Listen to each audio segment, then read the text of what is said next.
পুত্র আমার, সাবধানে সাবধানে পুত্র আমার। ইউসুফ, ইউসুফ পুত্র আমার, লক্ষ্য রাখো, সাবধানে সাবধানে পেছনের দিকে লক্ষ্য রাখো। ইউসুফ, ইউসুফ পুত্র আমার। আব্বাজান, আব্বাজান!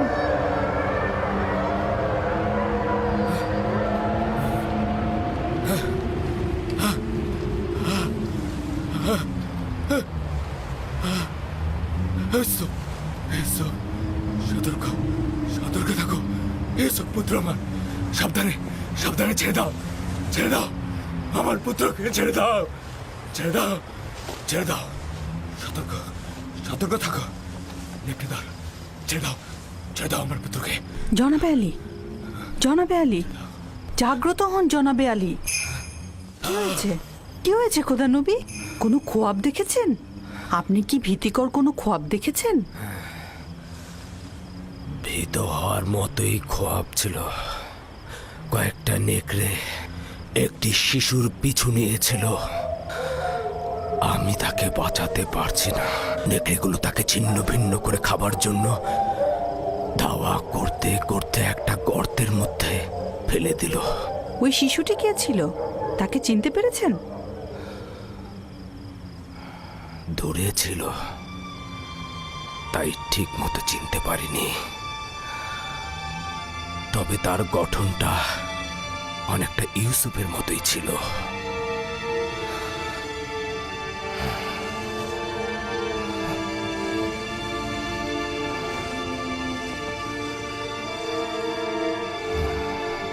খোদার নবী, এই খোয়াবের ব্যাখ্যা আপনি অবশ্যই জানেন, তা না হলে আপনি এত চিন্তিত হতেন না।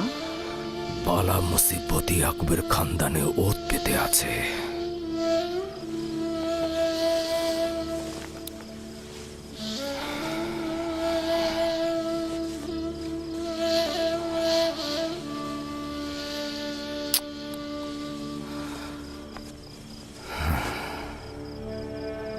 খোদা কোনো বান্দারই ক্ষতি চায় না, কিন্তু এই বান্দারাই শয়তানের সঙ্গে প্রতিজ্ঞাবদ্ধ হয়, একে অপরের জন্য ফাঁদ পেতে রাখে।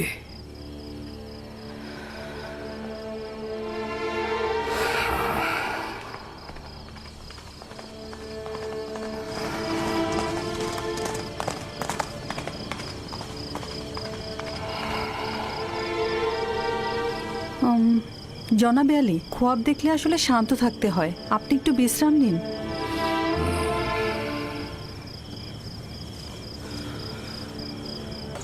ইয়াকুব বলল সে একটা খোয়াব দেখেছে। 10টি নেকড়ে একটি শিশুকে তাড়া করে গর্তে ফেললো। শিশুটি দেখতে একদম ইউসুফের মতো। এটা তো মন্দ খোয়াব না। তোমার কি হলো বেলহে? ইয়াকুব আমাদের সন্তানদের নেকড়ের ন্যায় দেখেছে, এই খোয়াবকে তুমি ভালো বলছো? যেসব নেকড়ে ইউসুফকে ছিন্ন ভিন্ন করেছে সেসব মন্দ নেকড়ে নয়। হতে পারে বাচ্চারাই এ কাজ করবে, বাচ্চারাই করবে।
ব্যাপারটা কি বলুন তো?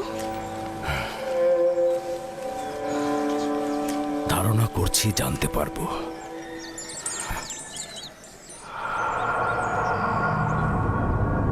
আমাদের আব্বাজান সবসময় ইউসুফকে নিয়েই ভাবেন।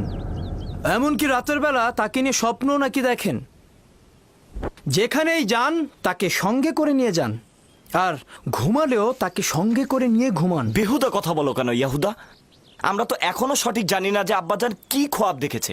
ইউসুফ তো আর আমাদের মতো না, সেই জন্যই আব্বাজান সবসময় তাকে সাথে রাখে।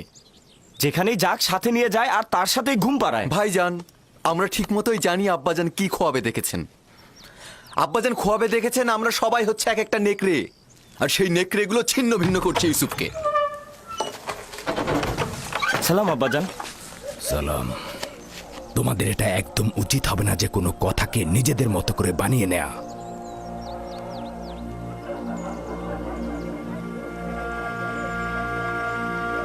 আমাদের আম্মিজান আমাদেরকে বলেছেন আপনি নাকি রাতে আমাদের নেকড়ের ন্যায় খোয়াব দেখেছেন, আর সেই নেকড়েরা ইউসুফকে হামলা করছে।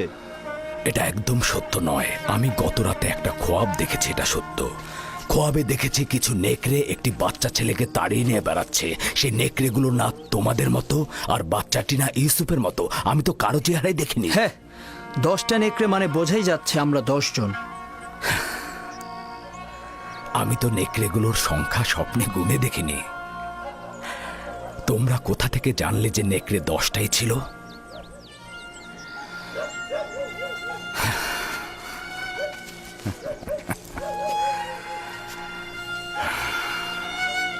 আমি তোমাদের সবাইকেই ভালোবাসি। তোমাদের কঠোর পরিশ্রমের জন্য উপযুক্ত মর্যাদাও দেই, কৃতজ্ঞতাও জ্ঞাপন করি। কিন্তু ইয়াহুদার মতো একজন পরিপক্ক যুবককে পারবো না আমার জানুর উপরে বসাতে, পারবো না একজন বাচ্চা ছেলের মতো করে আদর করতে। তোমরা যখন ছোট ছিলে তখন তোমরাও জানুর উপরে বসেছ। বাচ্চাকালে তো তোমাদেরকেও আমি বাচ্চাদের মতো করে আদর করেছি, জানুর উপরে বসিয়েছি, কোলে করে নিয়ে ঘুম পাড়িয়েছি। তোমরা তো পিতামাতা উভয়ের মহব্বতই পেয়েছ। আর মহব্বতের কথা বলছো? ইউসুফের মাতা রাহেলার মহব্বত তোমরা যতটুকু পেয়েছো, তারা 2 সন্তান তো তার 1 অংশ পায়নি। তোমরা পরিপূর্ণ যুবক, কিন্তু আমি ভাবতেও পারছি না একটা বাচ্চা ছেলের সঙ্গে নিজেদের তুলনা করবে। জদ, আশির, তোমরা তোমার মাতাকে গিয়ে জিজ্ঞেস করো গতকাল রাতে আমি তোমাদের কিভাবে আদর করেছি।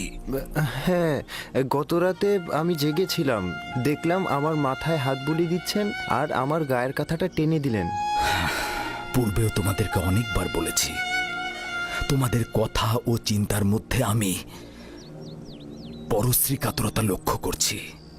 আর যদি সত্যি করে বলি, তবে তোমাদের চিন্তা ভাবনার মধ্যে আমি একজন শয়তানের উপস্থিতি লক্ষ্য করছি। আব্বাজান, আমরা তো ইউসুফের সাথে খেলতে ভালোবাসি, আপনি কেন অনুমতি দেন না? আমি তো কখনোই বাধা দেইনি তোমরা ইউসুফের সাথে খেলবে। ইউসুফ তো তোমাদেরই ভাই, আর তোমরা ইউসুফের সাথে খেললে তো ইউসুফ অনেক খুশি হয়। তাহলে আমরা এখন ইউসুফের সাথে খেলা করতে পারবো? কেন নয়, এখনই যাও।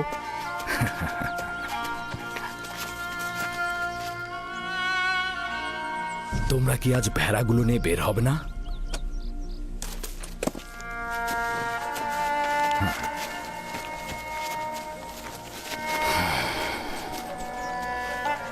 আমাদের ক্ষমা করবেন আব্বাজান।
বাহ বাহ বাহ, খুদা কি মেহেরবান, তোমাদের সাথে দেখা হয়ে গেল। তো কি করছো এখানে শক্তিশালী যুবকেরা?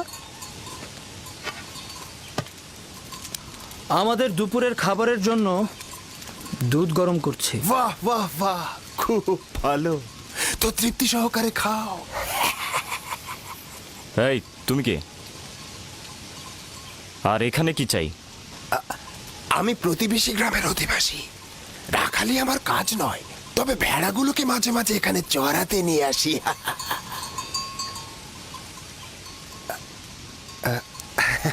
তোমাদের আবার কি হলো? মনে হচ্ছে আমার উপস্থিতিতে তোমরা খুশি নও। সেটাই তো স্বাভাবিক।